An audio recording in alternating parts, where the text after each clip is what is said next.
印尼慈济基金会再次在巨港市多个地点开展环保行动。这一常态化活动旨在鼓励公众提升环保意识，通过分类与回收可再利用物品，以简单行动守护地球，帮助他人。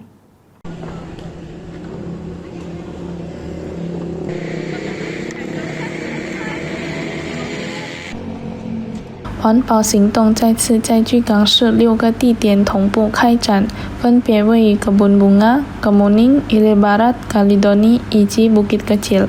其中一项活动于2026年4月26日星期日在Ilir Barat的福隆汤举行。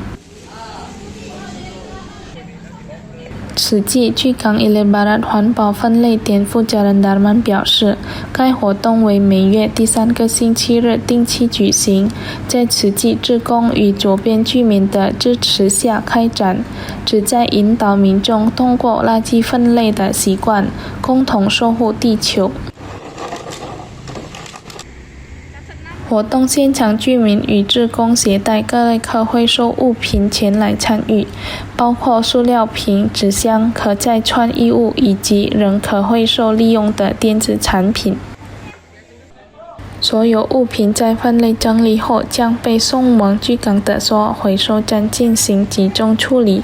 这些回收物品经出售后所得收益将用于公益事业，包括灾害救助等项目。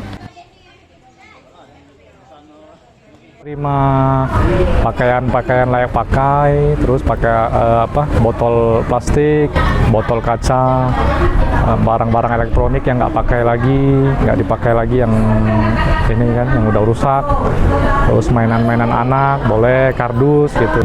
Nah, dana yang terkumpul itu nanti kita gunakan untuk kegiatan sosial kita seperti membantu biaya hidup atau biaya dana pendidikan gitu.